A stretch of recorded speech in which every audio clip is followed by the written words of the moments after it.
नमस्कार बच्चों, आज क्लास 9 का वर्कशीट नंबर हम 41 करने जा रहे हैं। इसमें घन, घनाभ, क्यूब, क्यूबॉइड का आयतन यानी वॉल्यूम निकालना सीखेंगे। वॉल्यूम किसे कहते हैं?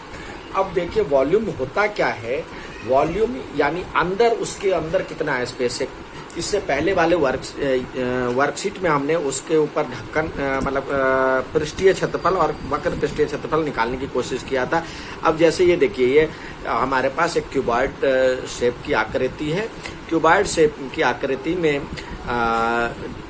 ये नीचे वाला बेस और छत, आधार और छत, और ये चारों दीवारों कर्व सरफेस एरिया कहता है, यानी लेटरल सरफेस एरिया कहता है। पृष्ठीय क्षेत्रफल, ये पार्श्व पृष्ठीय क्षेत्रफल, ये चारों दीवारों का क्षेत्रफल आता है। और यदि बेस और ये भी मिला देता है तो संपूर्ण पृष्ठीय क्षेत्रफल होता है। ये हमने पहले सीखा था। अब ये बात आती है कि इसको यदि हमें कवर करना है तो वो उस हिसाब से हमें जरूरत पड़ेगी, उसका पृष्ठीय क्षेत्रफल निकालने की जरूरत पड़ेगी। या तो वक्र पृष्ठीय निकाले यदि चारों दीवारों का निकालना हो, और छत सहित चारों साइड का, मान लो इसमें पेंट ही करना है या कलरिंग करना है, सजाना है इसकी दीवारों को, तो ये एक क्या है, ये एक रेक्टेंगल शेप का है। तो ये 6 रेक्टेंगल शेप है, 1 2 3 और 4 और 5 और 6 इसके शेप है। और अब आप तो ये हमने इससे पहले वाले वर्कशीट में सीखा था। अब बात आती है वॉल्यूम। वॉल्यूम यानी इसके अंदर कितनी स्पेस है, इसके अंदर कितना स्पेस है, उसको हम वॉल्यूम कहते हैं। इसके अंदर कितना सामान भर सकते हैं, ये खाली जगह कितनी है, इसके अंदर कितना सामान आ सकता है, तो ये उसका वॉल्यूम, आयतन कहलाता है। तो आयतन के लिए देखिए, मैं एक सिंपल सा फॉर्मूला बताऊं जो कि सबके लिए एप्लीकेबल है। ये तब जब नीचे और ऊपर एक जैसी आकृति हो, जैसा नीचे हो वैसा ऊपर भी हो, तो उसका यदि क्षेत्रफल कहीं भी अप्लाई करेंगे वॉल्यूम निकालने के लिए तो उसका फॉर्मूला सुटेबल होगा। तो नीचे की आकृति देखिए, ये एल मान लेते हैं। एल, ये तो वैसे कौन सा शेप है, ये तो आपको स्क्वायर शेप है, अब मान के चलते हैं एल और बी है। तो ये एल और बी, तो नीचे क्या है, ये आयताकार शेप है। तो आयताकार शेप के क्षेत्रफल क्या होता है, आयत का क्षेत्रफल लंबाई गुने चौड़ाई, तो एल इंटू बी, और उसको एच से गुणा करते हैं जितनी ऊंचाई होती है। तो हर जगह एप्लीकेबल होगा लंबाई, मतलब नीचे की आकृति का क्षेत्रफल गुने ऊंचाई, तो वो हर जगह एप्लीकेबल होगा। तो ये भी इसमें भी एप्लीकेबल है। तो आयतन यानी इसमें कितना स्पेस है, कितना भरा जाता है। तो आयतन जो होता है, इसके अंदर घिरे हुए क्षेत्र को आयतन कहते हैं। तो आयतन जो होगा, घन का आयतन यानी क्यूब का आयतन क्या होगा, वॉल्यूम, नीचे घन जो है ए, और ए नीचे की आकृति का बेस का क्षेत्रफल और गुने ए, तो यानी ए क्यू होता है। और घनाभ का भुजा गुने भुजा, जहां साइड ए है। और घनाभ का होता है, घनाभ का आयतन होता है, आयतन यानी क्यूबॉइड का वॉल्यूम जो होता है, नीचे की आकृति का क्षेत्रफल एल गुने बी, और उसको एच से गुणा करते तो ये एल गुने बी गुने एच ये। अब इसका मात्रक यानी यूनिट क्या होता है, यूनिट भी ध्यान में रखने की चीज है।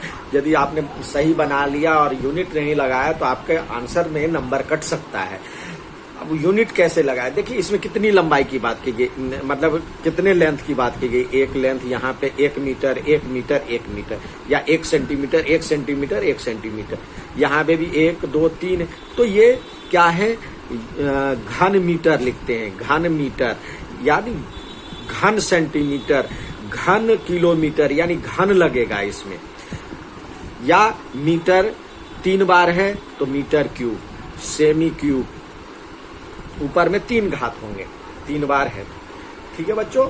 अब आता है आज का जो पहला सवाल दिया है, जो करके दिखाया गया है। माचिस की डिब्बी की माप दिया हुआ है, 4 सेंटीमीटर लंबा, ये चौड़ा, ये ऊंचा है। तो एक का क्षेत्रफल एक का आयतन निकाल लीजिए। ऐसे 12 डिब्बियों का आयतन निकाल लीजिए। तो एक का आयतन क्या होगा, एक माचिस का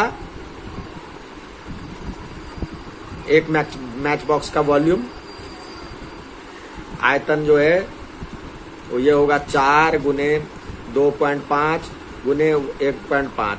तो किसी एक 2 को पहले कर लें, फिर तीसरे को बाद में कर लें, तो ये हो जाएगा 25 के 100। तो जब ये करेंगे तो 10.0 होता है, हो जाएगा। उसको 1.5 से कर लेंगे मल्टीप्लाई, तो ये हो जाएगा 15। अब ये देखिए सेंटीमीटर सेंटीमीटर सेंटीमीटर, तो 15 सेंटीमीटर क्यूब यानी 15 घन सेंटीमीटर। अब कह रहा है ऐसे 12 डिब्बियों का चाहिए इसको, तो 12 डिब्बियों का चाहिए, तो 12 डिब्बियों का या 12 माचिसों का क्षेत्रफल, आयतन। तो इसको किससे करेंगे, 12 गुने 15 से कर लेंगे, तो सेंटीमीटर क्यूब। तो ये 12 को 15 से करेंगे 180 सेंटीमीटर क्यूब। ठीक है।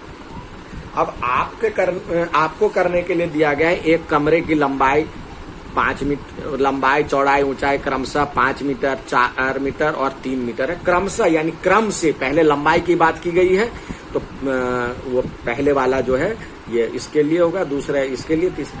तो आयतन ज्ञात करना है, तो आयतन क्या होगा, कमरा है क्यूबाइड के शेप में, तो कमरे का आयतन क्या होगा, वॉल्यूम ऑफ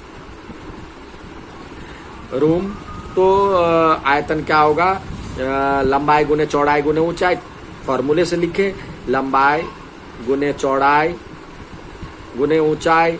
तो ये लंबाई 5 गुने 4 गुने 3 और 3 मीटर है तो मीटर क्यूब। तो 5 का 20 या 60 मीटर क्यूब। इसी तरह दूसरा दिया गया है एक घनाकार डिब्बे, घन के आकार का डिब्बा, यानी लंबाई चौड़ाई ऊंचाई तीनों एक जैसे हैं, तो उसका एक किनारा दिया हुआ 10 मीटर का।